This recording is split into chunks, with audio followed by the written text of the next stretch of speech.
and Julian Scott. And there you see an example of the kind of difficulty that Bob Francis was talking about. The front row. Julian Scott indicating to his number 8, Simon Frame, he wants it picked up. He got it late. Kicks it diagonal there across. The Hastings brothers going back. Scott decides it's his, and with his left foot makes no mistake. Scott Hastings on cup duty next week, of course. 2 caps under his belt this season. Stewarts Melville taking it quickly. And a tremendous surge going in from the Stew Melville forwards. This is really their forte. Surprise, Douglas Wiley, and a chance there to try for Finlay Calder. Now that all happened from a very quick line-out, which we didn't see. A try for Finlay Calder. And from the resultant ruck, it came back, was fed very quickly, and Finlay Calder was in hand to dive in at the corner and open the scoring. 4 points to 0, Stewarts Melville lead. There's the angle for Simon Scott. His left foot, just pulling it a bit. And so the first real chance going towards Stewarts Melville, and without any doubt they made it a try. That's Simon Scott going back. Pretty accurate place kicker, and the footing a trifle difficult there. So the long throw there for Gowdy, who's made the clean break for Stewarts Melville. The support coming in, and now it comes back Wiley and Simon Scott, and coming in Chris Spence. He's well tackled there by Hastings. Wiley again coming across, so does Clive Miller. Puts him down well. Stuart Johnson with Gavin Hastings in support. And Scott Hastings, he decides he's going to run. He's got Ian Brown outside him. Chose to come inside him, and the results you saw for yourself. Again, Stuart Johnson, scythed down there by Finlay Calder. And the penalty given by Bob Francis, perhaps for failing to release. Difficult to say, but that was a scything tackle by Finlay Calder and Stuart Johnson. Magnus Brown's taking the bump. The penalty, nevertheless, going to Stewarts Melville. And Simon Scott on the 10-metre line. Simon Scott, who really shone very brightly indeed in the international trial, and a lot of people anxious to see how he compares today against Messrs Johnson and Hastings for Watsonians. His left foot, he's under that and short. Gavin Hastings with his right foot finds touch, finds a very spectacular catch from Julian Scott there, but it was in touch.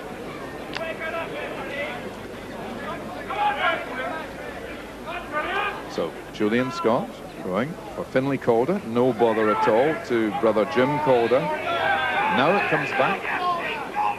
Wiley, Simon Scott is waiting delivery.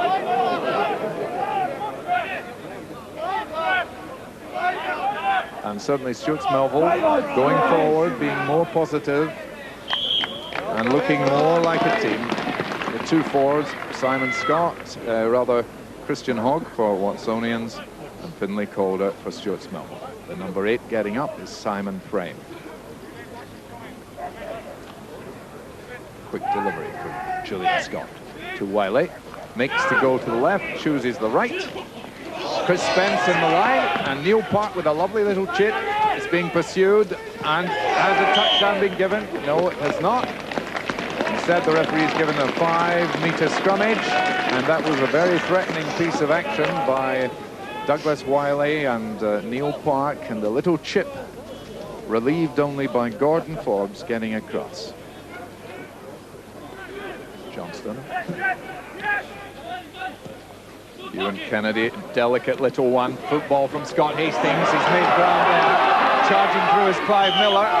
Was he offside? Yes, says Bob Francis. Yes, quite clearly. Clive Miller was in front of Scott Hastings, who last played the ball, so it's an offside. And Miller hardly advised to play that one. He must have known.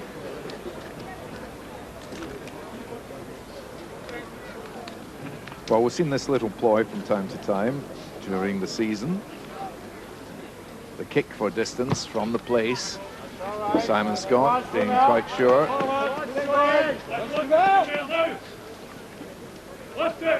Simon Scott, who's an accountant in a public relations firm in the city.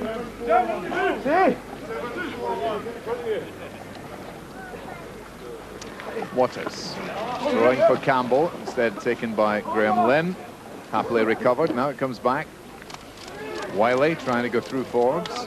He's got support from his back row and still charging on. Holder. And Andy Blackwood now trying to step inside the tackle, and he's got Ferguson with him, and Ferguson will go in, and that's a very, very good try for Stewarts Melville. Made by Calder and Blackwood and Keith Ferguson, who took the inside pass, and a try for Stewarts Melville, stretching their lead to 8 points to 0. His right foot trying to swing it in, which he fails to do, but nevertheless 2 tries to 0 for Stewarts Melville.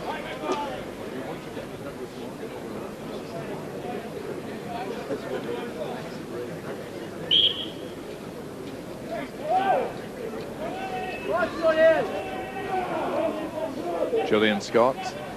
They break on the narrow side. Wiley and Andy Blackwood had to score. Yes, that was a magnificent try. In fact, it looked as if it was Calder standing off.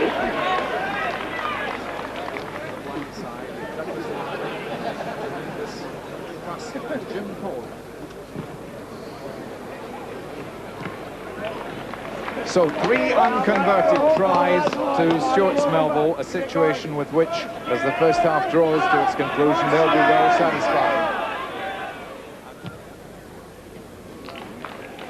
That ball going into touch midway between the 10-metre line and the 22, and Stewarts Melville very much in control, and Julian Scott at scrum half being responsible for a lot of the action.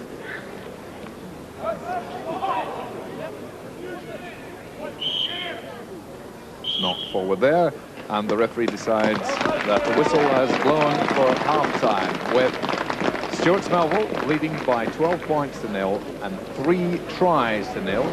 And the best of the tries in the half, the final one, made by Julian Scott when he burst up the narrow side, had support from Douglas Wiley, who got almost to the line and found, in the absence of Andy Blackwood, out on the left wing, Chris Cowdy for that splendid try.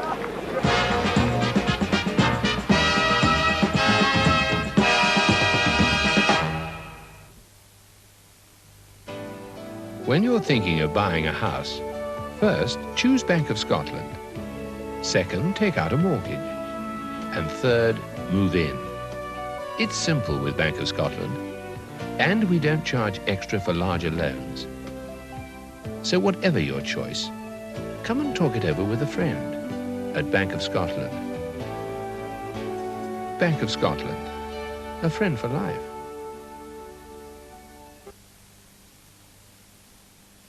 I have created a bride for Frankenstein. She's beautiful, but something is missing. Her body is lifeless, lacking in vitality. What have I missed out? Ah, calcium, protein, vitamins. What's that? It's the milkman. That is the answer. Milk! What more could a body ask for? As an avid Esso glass collector, I feel I must draw Esso's attention to the latest addition to their set, the Esso Lager glass. It's too tall, but all is not lost. I just fill the house with tall lager drinking chums. It's yours for 3 vouchers. 1 voucher with every £6 worth of petrol or diesel you buy, where you see this sign. The all-new Nissan Bluebird Boxer. Just one of the unique new Commonwealth special editions from Belmont, the winning team. Belmont Nissan, there's a branch near you.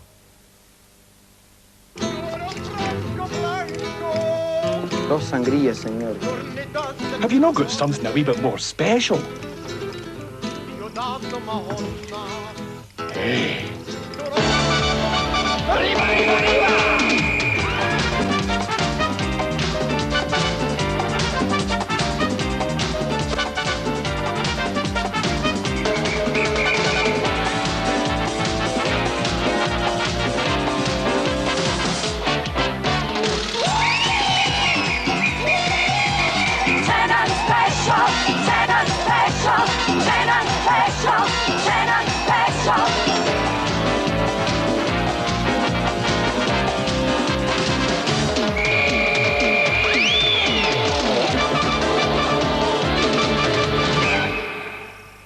Special. It's all right. Tenant special. Está molto bueno, by the way.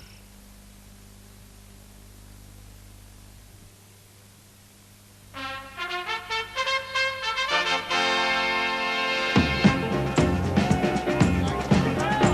welcome back to the second half at Marside as Gavin Hastings with his right foot delivers it long and deep into the Stewarts Melville territory. It's replied in kind too by Simon Scott and Watsonians well within the opposition half. That's a position they've not enjoyed very much in the first half, and clearly the forwards need to produce a supreme effort, and perhaps this is the start of things as Campbell and Hogg drive and try to set up some quality possession. They have the scrummage. And certainly quality possession is something they've been very short of in this first half. The man getting up with the ball's done a lot to deprive them of it, Jim Calder. There's a quicker strike, and Forbes trying the drop goal. He's just a bit to the right, and certainly Watsonians must try and get points on the board, and Forbes, or Fobo as they call him here, the man to do that with the drop goal. Prolific kicker of dropped goals. Shot and throw to Jim Calder, gives it back there to Scott, and he's forced into touch, but the ploys of the Stewarts Melville side really keeping Watsonians on the hop.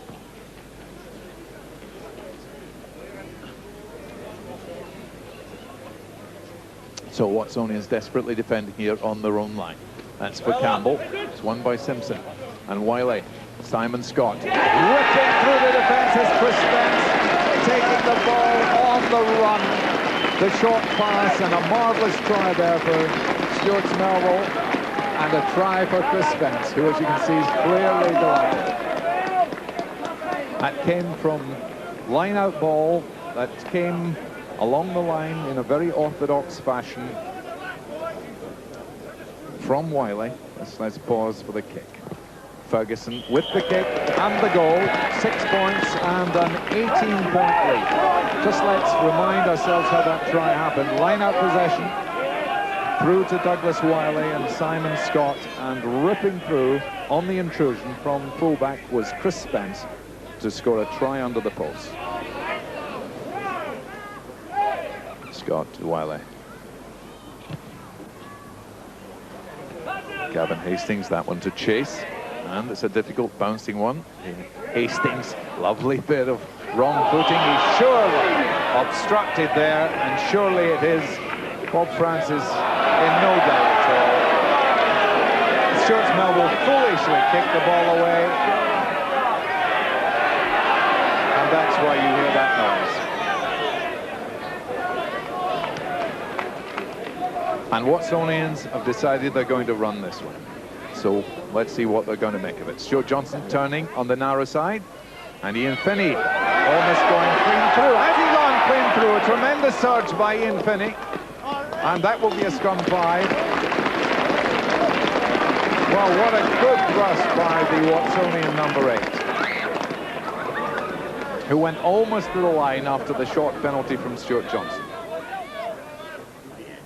Now Clive Miller. Forbes, a lovely little dummy. It's overhead and just knocked on there by Finney. And again another offside, and Watsonians putting in a bit of pressure now. Quickly taken again. Along the line it goes. Hastings to David Johnson, and he's got the legs. Can he get there? He's got tremendous support and a lovely try. Ian Smith with a marvellous try, and well deserved for Watsonians. The right wing went in after the initial breach had been made by David Johnson.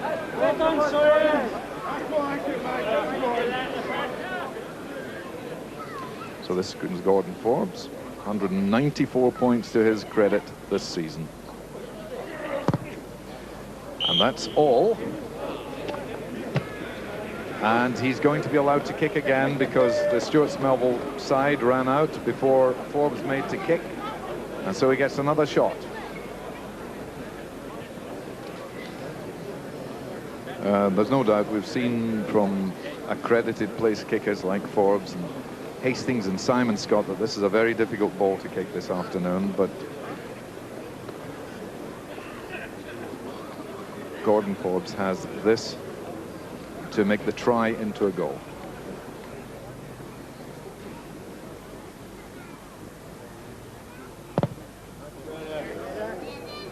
It's nearer, but not there. And Ian Barnes to the left of your picture there, Barney from Hoyk, who's the Stewarts Melville coach, and Ian McLaughlin having the odd words here or there, old adversaries. And Barnes will be well pleased with the Stewarts Melville effort this afternoon. Scott interferes with his opposing scrum half, thereby conceding this penalty, and again Watsonians are going to run. The missed move, Johnson. Lovely little thrust from Scott Hastings. He's half caught by Wiley. Forbes and Gavin Hastings at the 3-2-1. This should be a try. And Gavin Hastings going to try and go all the way. Chris Spence can't quite hold him, and Hastings has gone to the line.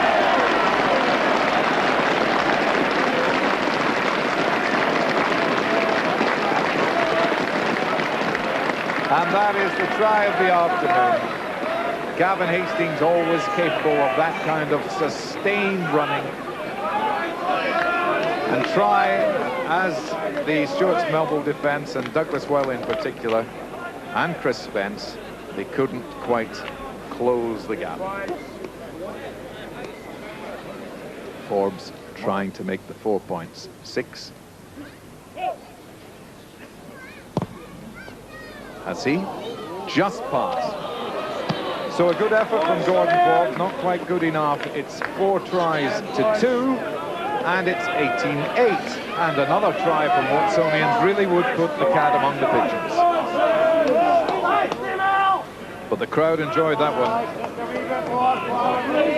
There's 8 minutes to play, all the 8s, because it's 18-8 for Stewarts Melville. Stan Buchan with the catch. And the scrummage awarded to Stewarts Melville. The clouds above Marside starting to clear. And the crowd really warming to this game.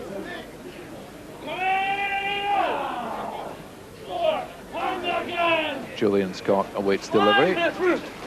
Stuart Johnson can't do anything about it. That's a lovely little chip for Andy Blackwood.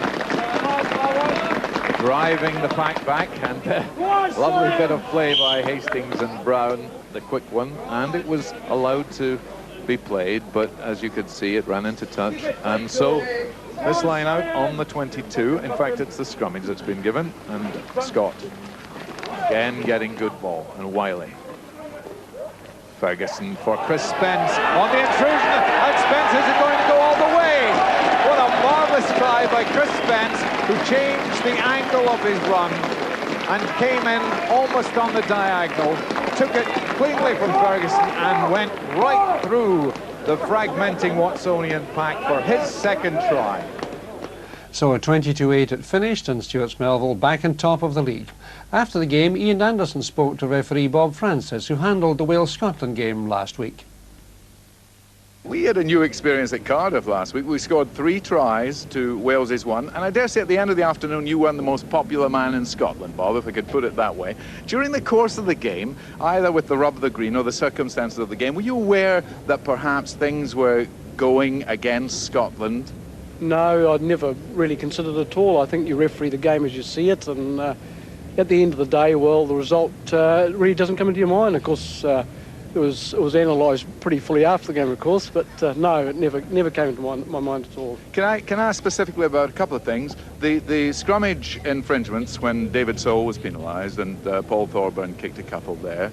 I think the Scottish press and the media thought you were being a bit hard there. Is that a difficult area for the referee, the front row, in that kind of respect? Well, yes, I would say that's a fair comment. And I looked at the tape last night, actually, for the first time, and you know, I believe in the game. Looking from my point of view, that was the only problem I really had in the game was the scrums, and I must admit the first half scrums weren't good, and I believe that you know, both teams made some contribution towards this unhappy state of affairs, which did occur from time to time in the first half. Right. I've used the name David Soul. His name, of course, cropped up again when he went and dived in at under the Welsh forwards, and of course I know that's also a difficult area. You saw it one way, other people saw it another, but why would you comment on that? Well, as I've said previously, I think at that level or any level of refereeing, you must referee on what you see, and once you start guessing, then you leave yourself wide open. I believe that my position I took up to have a look at those drives at the goal line was the correct position. I wasn't prepared to give a try because I didn't see the try scored, and you know, there's a bone of contention here, of course, but no, that's what I saw. I believed in every instance I was in a good position, but because of the number of players involved, I wasn't able to see the try actually scored, and that's why I wouldn't give it. And after he spoke to Calcutta Cup referee Bob Francis, Ian had a word with Gavin and Scott Hastings, who line up, of course, for Scotland against England this Saturday. What about next week? Are you hopeful? Well, very hopeful, obviously. I think we improved the performance from the French match, and hopefully we'll be raising the level again, and obviously I think we'll be looking for a win. I've been speaking to Bob, the referee of last week. What was your opinion when you were about to score what looked like a perfectly good try last week, Scott? I think the ball just got stuck for that second where Bob blew up, but as I took the ball, the whistle had actually gone. But, you know, fair enough, we scored a try straight off from that scrum, so I suppose it was a bit, you know, fair, that ball. Were you very disappointed over the whole piece? A wee bit annoying to score 3 tries and then lose it, and there's been a lot of talk about Gavin obviously missing his penalties, but, you know, Paul Thorburn at full-back there kicked over some mighty goals. Yes, good luck to all the Scots at Murrayfield on Saturday. We're going to take a break here, and when you rejoin us at Coasters, it'll be hockey action.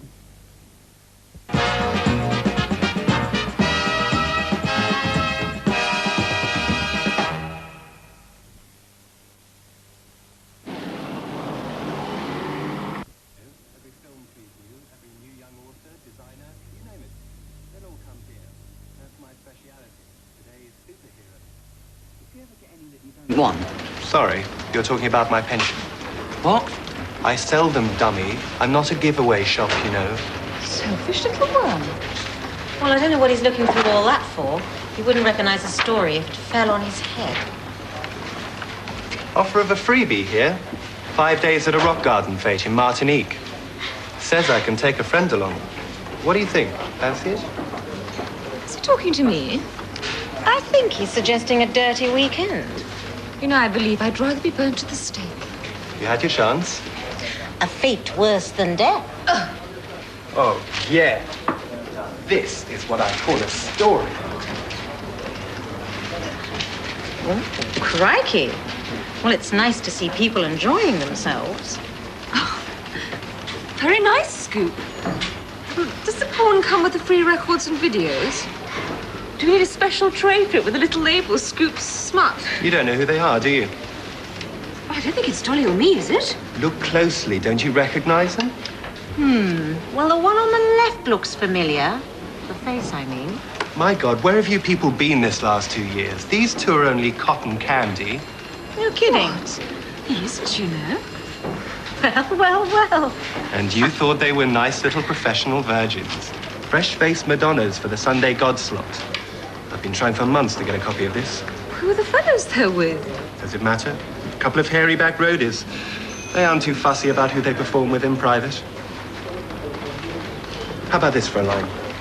Hammer and tongue. Oh, tacky. Oh, that's what the boy is. Tacky, juvenile, and dirty-minded. It's about time Lytton saw what a proper story looked like. I can't wait to see his face.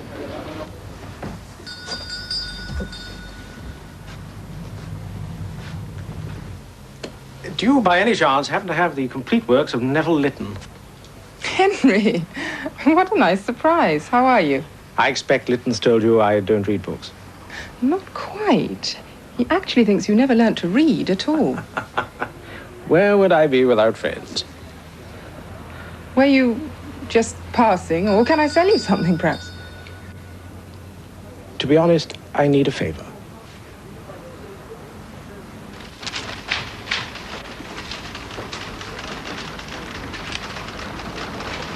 Is this some kind of joke, Trevor? What? I wonder, does the name L.C.J. McNay mean anything to you? Sorry? McNay. He wrote a very interesting book called Essential Law for Journalists. You could buy it for 30 shillings when I was your age. Probably costs a bob or two more now. Staples Press, I seem to remember. If you're trying to tell me... Fascinating work, crammed full of useful hints for keeping journalists out of jail. You'll love it. I recommend you buy yourself a copy. Charge it to expenses. That's L.C.J. McNay. Essential Law for Journalists. That is a great story. This is a gross libel. Shouldn't we allow the lawyer to decide that? I don't need a lawyer to tell me what is and what isn't libelous. I've been around far too long not to know that. Been around too long. Yes, very possibly. Look, this story, You don't seriously expect us to print this sort of stuff, do you? We're not publishing a sex manual here, you know. This is a family newspaper. We could censor it. Papers often do that. The only way to censor this would be to blank out their faces. Then where would your story be? Let's ask the editor. Like hell we'll ask the editor. Look, I didn't build up this column so that little twerps like you could come along with your sewer gleanings. We don't print this kind of stuff. For God's sake, man, they're cotton candy. I don't care who they are. Now you can take your bloody picture and do something useful. You stupid... Don't know what you've done. Have you any idea how long it took me to get hold of that? I don't know and I don't care. You've just destroyed probably the rarest picture in London. They're offering thousands for this on the Sundays. You're mad. Stop bloody staring. Jenny, is there anything else? There was a call from Pavilion Books inviting you to a special lunch at the Oval with Michael Parkinson. Right. 35, what absolute bloody raving lunatic. Yeah. See the diary. Oh, excuse me. Hello, diary. Who is that? Oh, yes, just 1 minute. That chap who came on yesterday with a red-hot tip. He says it's about Duncan Anderson. What? I think you sent Trevor to meet him. He wants to know what we're doing with his story. Will you take his number and tell him that we'll call him back? I'm afraid we're rather busy at the moment. I wonder if you could let us have a number we can call you later in the day.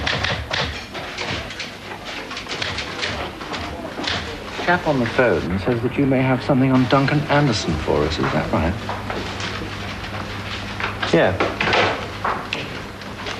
This should be right up your street. It's 40 years old. Thank you.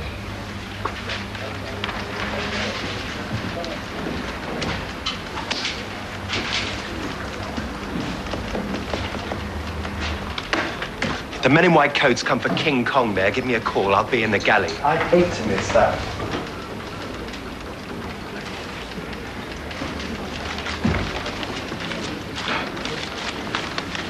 If anybody wants me, I'll be in the library. I found out what the trouble was eventually. Wrong knickers. Navy knickers are the thing if you're going to get your eggs to hatch. Navy knickers in a shoebox. You can't beat them. You know, Henry's very upset. And doesn't that just serve the horrid little man right? He isn't a horrid little man. I think he's rather sweet. You're obviously as bad a judge of character now as you were at school. Well, what happened to that awful friend of yours? The one who used to get drunk and smoke in chapel all the time. Well, Annabelle. She became a nun and went to do missionary work in New Guinea. I might have known. She always was an exhibitionist. I can't understand why you think it serves Henry right that he loses his job over this. He's as mortified as you are. But he shouldn't have gone blabbering his mouth off to all his old cronies, should he? Making up stories about himself. Boasting about things that he hadn't done. Oh, I really don't Not that he didn't want to, I can tell you. If you could have seen the way he was looking at me. Distinctly carnal, I can tell you. I can't think why you're so keen to take his side. It isn't a question of taking sides. I suppose that inveigling husband of yours put you up to it. That isn't very nice. Hmm? Sorry. The horsefly coming out in me. What do you think? Have we time for a trot along the towpath? Does Harry know yet? He had his secretary read it out to him in Tokyo. He must be livid. Yes. Well, and with jolly good cause. But he can't believe it. Of course he does. You can't convince him. It sometimes isn't such a bad thing to have one's husband guessing a little. We're talking about a man's career. And my good name. How would you like it if you had your virtue impugned all over some vile little penny dreadful? I'm sure it must be perfectly terrible. Take my advice. Never waste your sympathies on men. They reap what they sow. Come along, off we go. So what do you think? Some kind of blackmail attempt? Yes, looks like it. Obviously, this chap Jay was short of a bob or two and decided to tap his old CO Anderson. 1955. I wonder if he's still alive. I still have nightmares about Wren and Hopkins. Do you? You should. What would people say if they realized the darling hero of the nation was a guilty man? I was sorry you didn't answer my previous letter. I thought the proposition might appeal to you. If I were you, I'd answer this one. Yours, Bill J. Guilty of what? Only one way to find out. He's a hell of a nice chap, you know. Her too. Lovely people. In which case, I'm sure we'll find that William J. was just a pleasant little stirrer. Like some of our contacts. Did you speak to him? Of Grogan, yes. Yes, he's some kind of professional student. Reckoned he needed a couple of hundred for books. Didn't want me to think he was a complete creep. What do you want me to do? Find the right of the letter. You sure? Well, we can't ignore it. Get Dolly and David to help you. There we are, 53 Clark's Crescent, Bromley, Kent. Well, it's got to be some kind of start.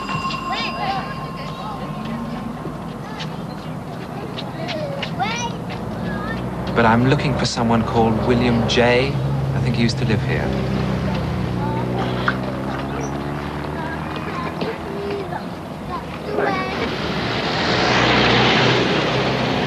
Yes, I'm trying to trace a Mr. Bill J., who was involved in active service with Captain Duncan Anderson in Malaya during the Second World War. Never heard of him. If you ask me, he emigrated to Australia in 1956 and died of sheep shearer's pox 15 years ago. Yeah, I'd like to think so.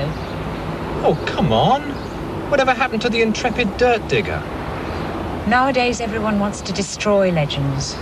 Anderson's devoted his life to his works, and here we are digging around trying to find nails to crucify him with. Yes.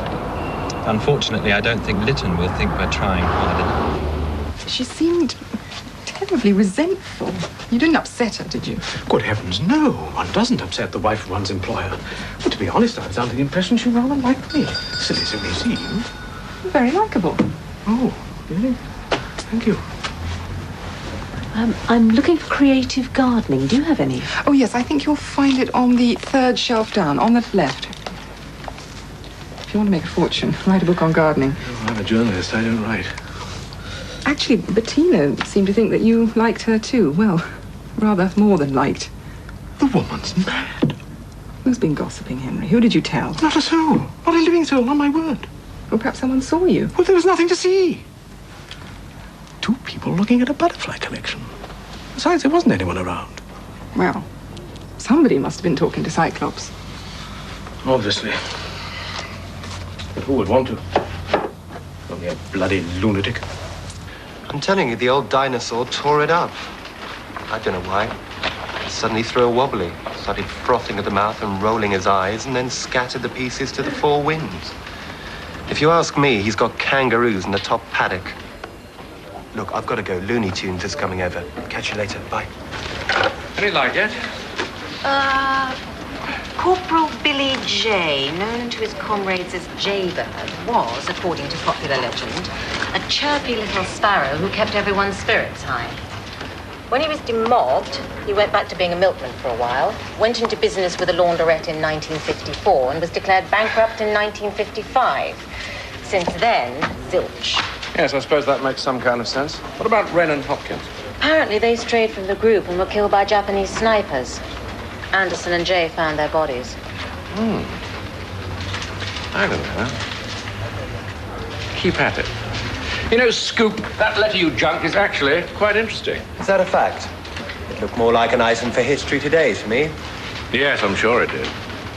I'm having a drink with Ben Quinn tonight. What do you think? Is he Lytton's diary style? I'll tell you when I've read your story. That's what I like. A man who knows his own mind. Do me a favor, will you? Poison the little pest. Any word from David or Helena? They're still out there looking. You know, the one person who almost certainly could find Billy J is Anderson.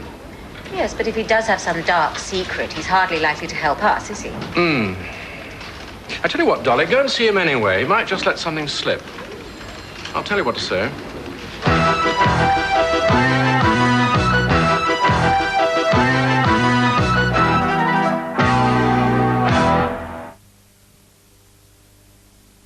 In week 2 of the exciting new celebrity magazine, Victoria Principal, Her Life and Loves, Tina Turner, Lindsay DePaul, in sparkling Celebrity Magazine, #2 on sale now. Trust Card is a credit card welcomed throughout the world. Trust Card, for payments and credit wherever you see the Visa sign. Trust Card is backed by TSB. But whoever you bank with, Trust Card, it's all you need.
The new Peugeot 309.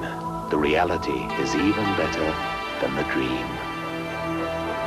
Peugeot, the lion goes from strength to strength.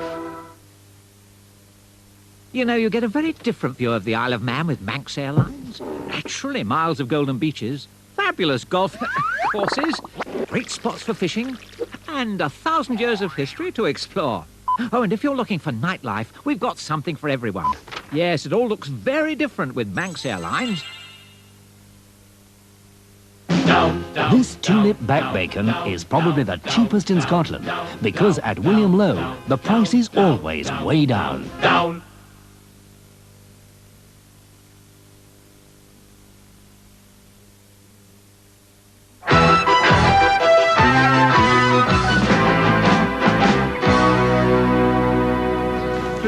By the same paper in 1 week seems a bit like overexposure to me.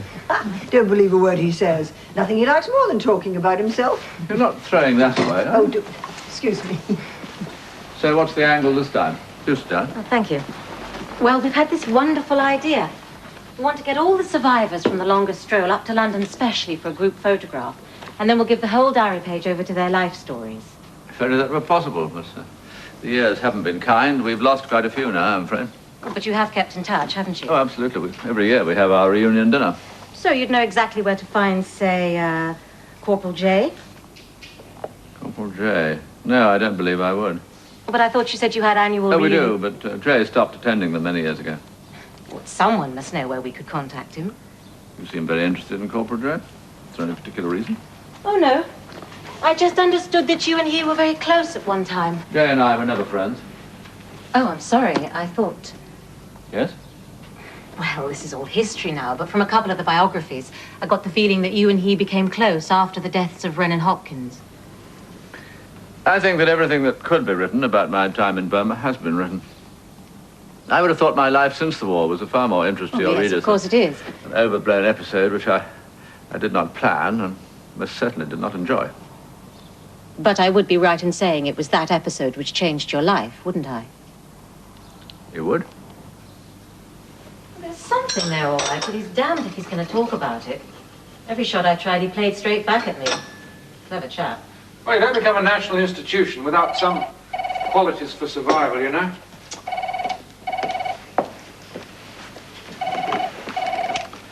Hello? Oh, right. About 15 minutes. And don't lose him.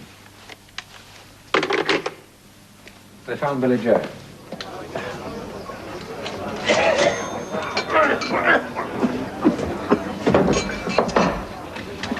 It's hard to believe he was once a hero too, isn't it? I don't see what's so special about Anderson anyway. There's probably no story. Oh, I don't know. The whole thing seems so purposely destructive. I mean, after 40 years of good works, a man's looking forward to a happy retirement, and all we can do to say thank you is to dig around in the dirt. Well, they're getting too involved. It's just a story. Not life and death, just words on a page. You don't mean that. I do.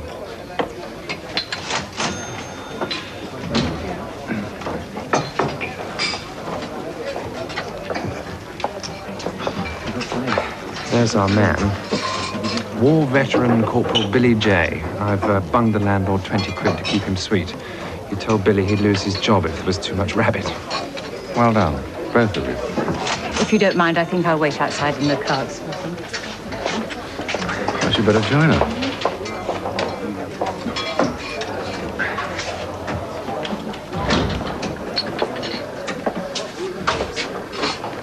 It's Billy, isn't it? Billy Jaybird. What's Billy Jaybird? I haven't been called that in years. Yeah, I don't think I know you, do I? But I know an awful lot about you. Do the other people in here know that you took part in the longest stroll? Who was it played you in the film? Richard Todd, wasn't it? Nah, that was Captain Anderson. Oh, yes, of course it was. Listen, what about a drink for old time's sake? Special, isn't it? Keg if you're buying. Make that 2, would you? 2? Yes, brave man Anderson, but, you know, I always thought that he hogged the limelight a bit. You know, took all the credit for himself. Well, it was all a long time ago, wasn't it? Well, not if you read the papers this week, you wouldn't think so. Everywhere you look, Anderson's saying how he won the war single-handed. Oh, that's a laugh. Still, you must be proud, you know, having fought alongside a man like that. Man like that? You don't want to believe everything you read in the papers. I could tell you stories about Duncan Anderson. They'd make your teeth curl. Really? Yeah, but I haven't got time now. No, it's all right. The landlord, the chum of mine. Over here, Billy. Right, now, you tell me all about it, and, well, we can have another one. Cheers. It's not every day a chap like me meets a war hero.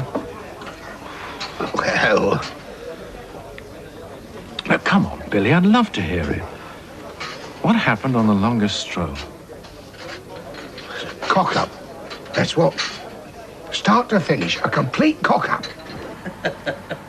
You're a poetry lover, aren't you? What about this?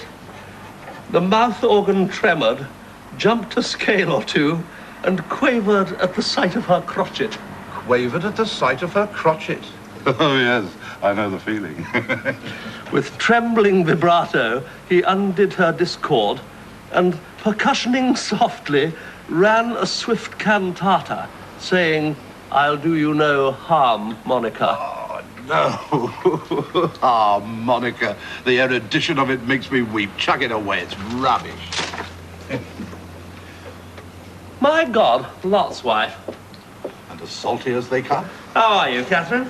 We bumped into that sanctimonious old husband of yours the other day, didn't we, Jacko? Now there's a man with a trembling vibrato. Not to mention his quavering crotchet. Look, never mind, Lytton. What about Bettina Harkness? I hope you know you've ruined her life. Ruined her life? Dead and never called me mother. It isn't funny, you know. She's being sued for divorce, her family have disowned her, and she's the laughingstock of London. And all because of your rotten little magazine. Well, I'd say that sounds like a bull's eye, wouldn't you, Jacko? We serve only to please. Thank you kindly, sir. You made it up, didn't you? Made it up? Now, do we look as though we could make anything up? If we could make things up, we wouldn't be sitting here in this grotty attic. We'd be working alongside Lytton in his workshop of whimsy. We'd be rich. And famous. And sleeping with... Well, hush my mouth. You honestly are pathetic, the pair of you. True. But we didn't make it up. No need to. Our readers make everything up for us. The scoundrels. I don't believe you. And what do you call this, then? A jam jar of frog spawn? Or a billy-doo from a snooping parrot? I don't think I understand that. Do you mean to say you happily ruined a woman's marriage and a man's career on evidence as flimsy as this? Oh, we've done much worse on far less. Dear me, yes. You too. You really are despicable. If you say. You should be thoroughly ashamed of yourself. Catherine, Mrs. Lytton, the letter, please. You really disgust me. Hey, that letter's ours.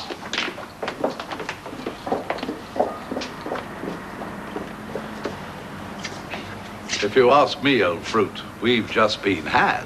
Oh, well, worse things can happen to a girl. What have you got there, Scoop? Only a cracking good story.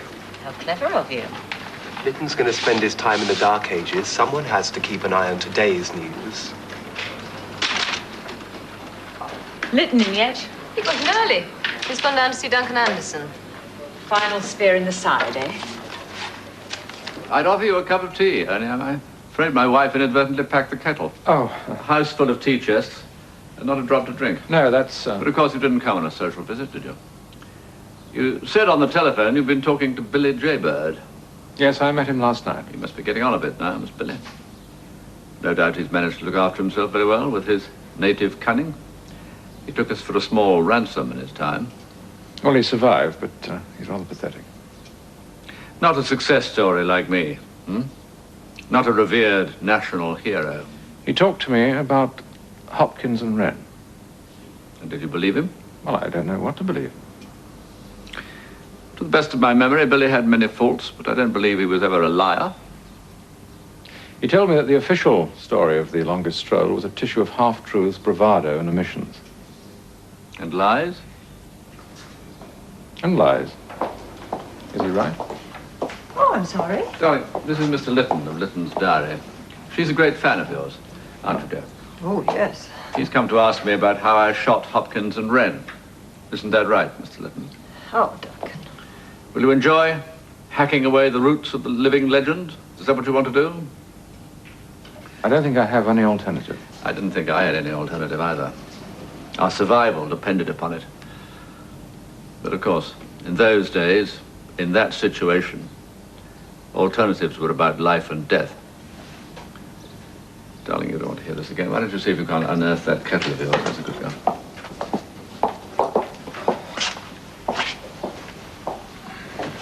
Now, where would you like me to start? Oh, it looks pretty good to me, but let's wait and see what Lytton says, shall we? Sure, why not? I'd put a copy into the editor anyway. Jenny, that's not urgent, is it? You're quicker than I am. Kevin, I want this taken page by page to the editor, lawyer, and the news desk. After 40 years as Britain's most famous hero, Duncan Anderson yesterday admitted that his reputation was built on blundering, incompetence, disobeying his commanding officer, and the cold-blooded killing of 2 men under his command. Full point, you pass.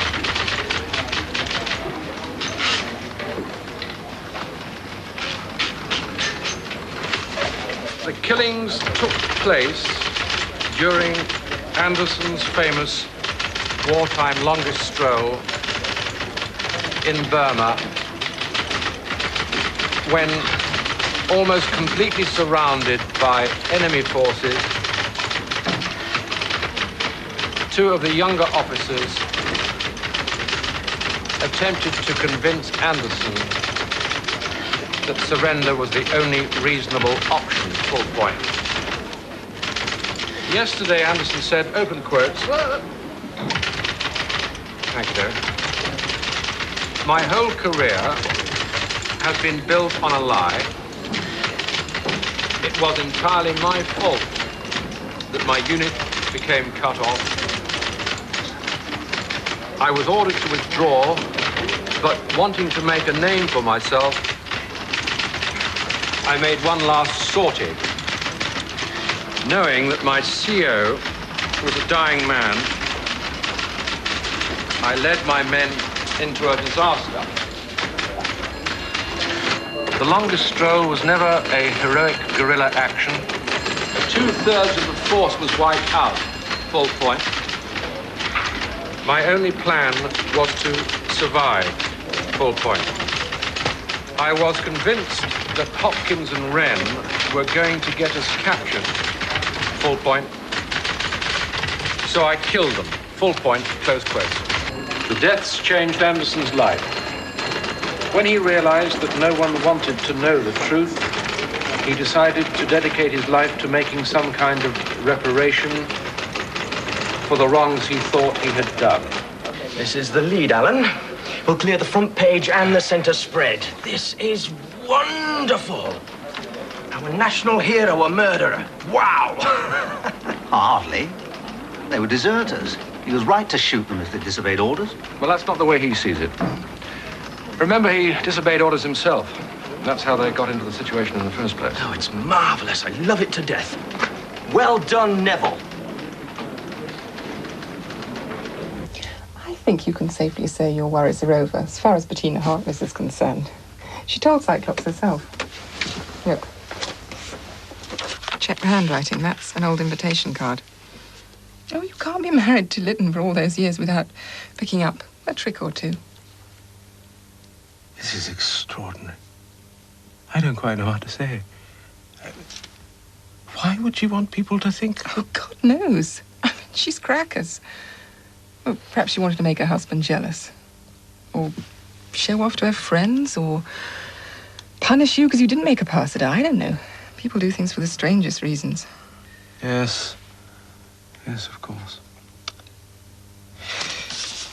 But, you went to such a lot of trouble. I mean, why? Well, why not? Look, I don't know whether you're doing anything tonight, but, well, I'm not a bad cook, actually. Perhaps you'd like to come round to my place, and I'll see what I can do. I mean, if that's all right. Lytton would... I'd love to come.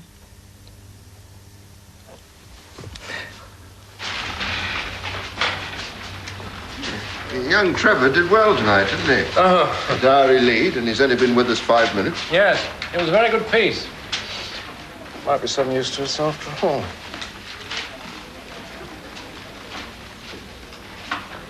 Oh, hello. Thought you'd gone. It's getting late. What about a bite to eat? Not tonight, if you don't mind. All right. Couldn't ignore a story like that, you know. I had to do it.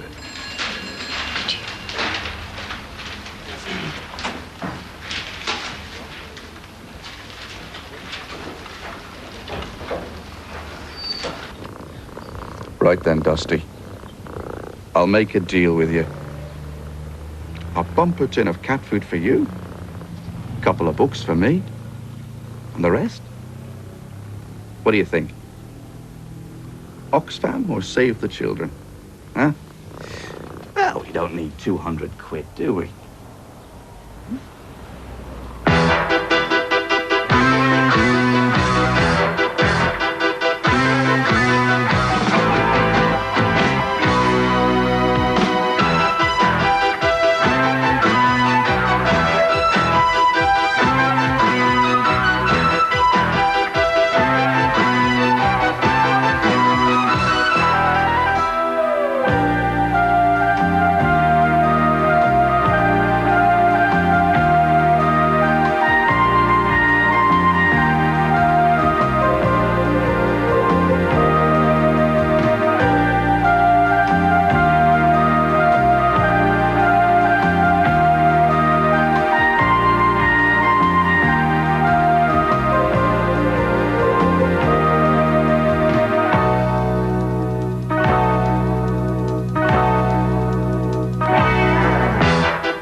Hello there. During the winter months, I've been out and about as the host for a brand new competition. It's been called the TV Times Challenge, a unique quiz where 9 contestants get the opportunity to answer questions about the programmes they've been watching here on Scottish television.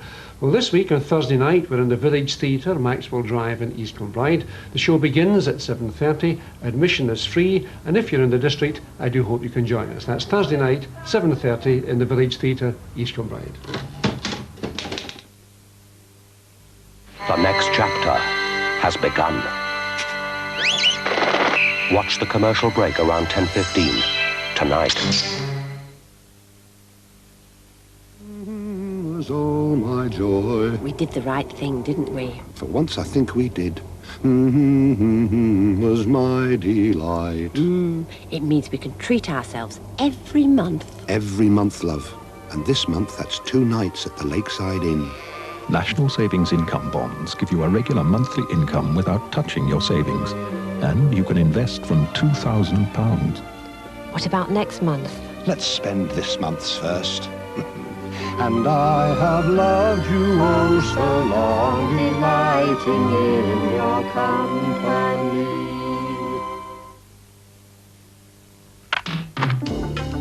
Fit Duracell in any radio and it will far outlast ordinary zinc-carbon batteries. Used 4 hours daily, ordinary batteries founder in around 6 weeks, still in the North Atlantic.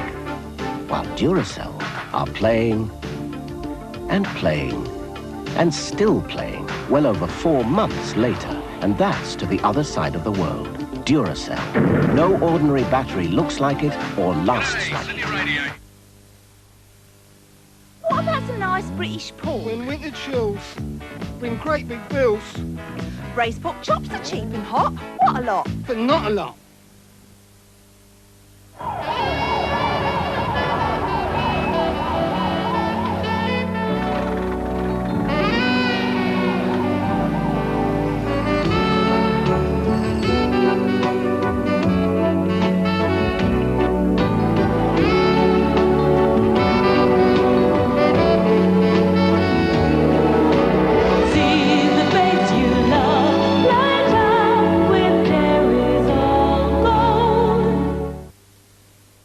Paging Oracle 560 will give you the Your Money section.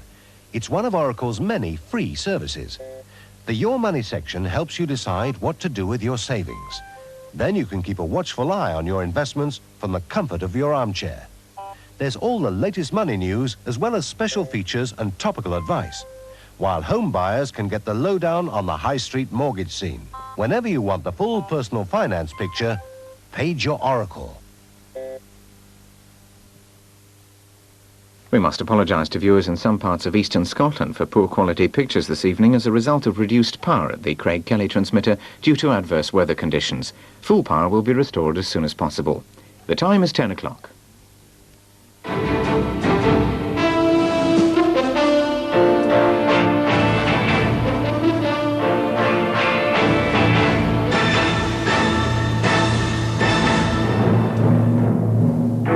Mr. Heath and 31 Tories rebel in Leyland vote. Sellafield alert, did radiation leak into atmosphere? TUC finds the electricians guilty. Sir Robert says Westland leak was regrettable. Superjet Hotel gets £3 million to prove itself. Good evening. More than 30 Tory MPs rebelled tonight, refusing to back the government on the possible sale of British Leyland's trucks division to General Motors of America. A smaller number, about 13, abstained in a vote about a possible takeover of the BL car division by Ford. The Conservative rebellion was led by the former Conservative Prime Minister, Mr. Edward Heath.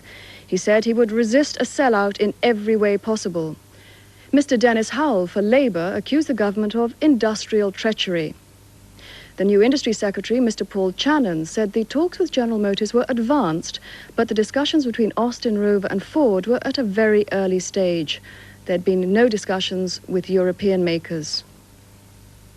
This has been an extremely difficult and unpleasant evening for the government, under continuous attack from Labour and their own backbenchers, facing a stinging onslaught from Ted Heath and culminating in a humiliating vote.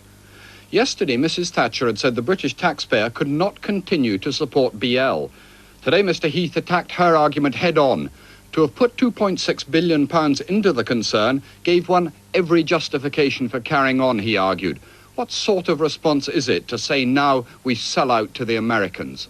We are a party, and the government is said to say the same, which wants to restore faith in Britain and what we do. And how do we restore faith in our industry? By selling out to the Americans.